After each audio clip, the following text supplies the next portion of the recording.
Hi everyone, it's Lynnea for LDRS Creative, and I'm going to make a card today using the Serafina AquaInk Transfer Sheets.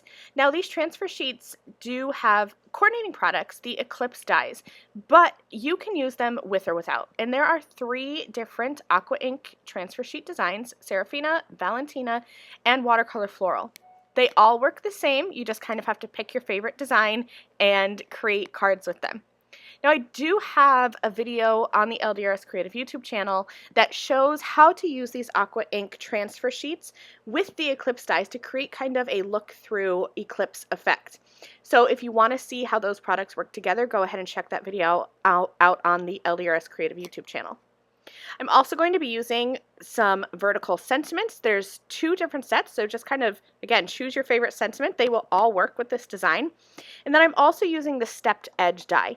This is a border die, and it kind of creates a nice see-through border on your A2 sized cards. So I'll be showing that today. But I do want to point out that you can create this design in the center of a card panel or off to the side if you want to. You just will skip this first part, the scoring. You're just going to use a regular panel. So I have a piece of cardstock that's cut to 5.5 by 8.5. So it's an A2 sized panel that you would fold in half to create an A2 card. And I scored it right in half at 4.25. Now the stepped edge die has little arrows in the center, and you're going to line those up along your score line.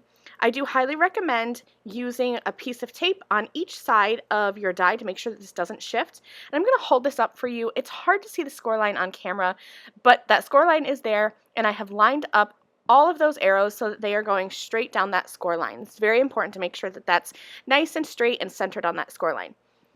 Then I will run that through my die cutting machine and then carefully remove this die.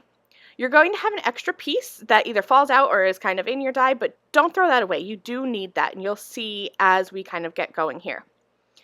So now you're going to see that there are these kind of chevron shapes cut into my card, and then there's score lines that are already scored. The die does all the work for you. All I'm going to do is fold back, and then I do like to reinforce that with a bone folder real quick, and then just tuck each of those points underneath the point from the chevron on the underside. So just kind of folding and tucking. Then again, reinforcing those folds with a bone folder.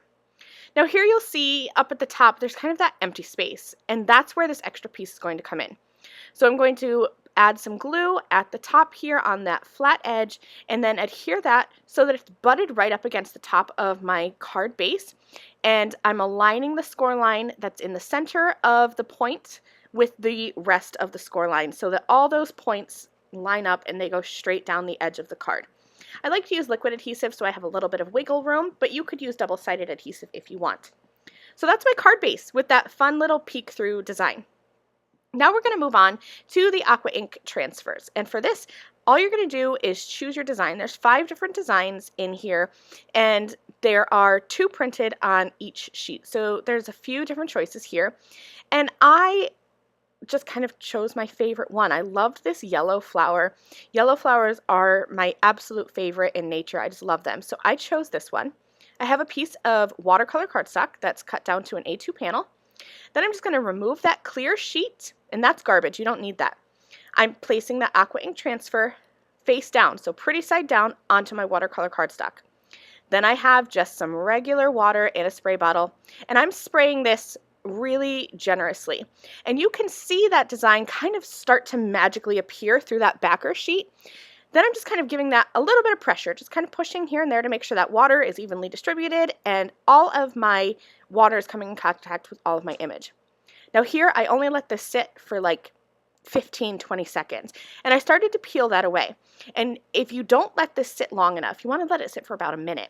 If you let it sit not long enough and you peel too soon, you're going to feel resistance. This backer sheet should peel right off. That's how you know that the image has transferred fully. So give it about a minute. I know my video sped up, but I let mine sit from the beginning of spraying to the peeling process 1 minute and 2 seconds. That's really all it takes. Now though, you do want to let this sit aside to dry, especially if you're going to be die cutting it. I'm not die cutting it, so I could have continued on working, but since I'm going to be stamping over the top, I wanted to make sure that it was absolutely dry before putting it anywhere near any other inks or anything. So I am using the special occasions vertical sentiments. There are also the everyday vertical sentiments that you could use. And the biggest thing about these sentiments is that you want to be careful when you're removing them from the acetate sheet, because these are photopolymer stamps. So that photopolymer, it's very high quality, but it can stretch. You don't want these sentiments to stretch, otherwise you're going to get some distorted letters and words. So I was careful when peeling that off, and then I just kind of dropped it onto my panel where I wanted it to be.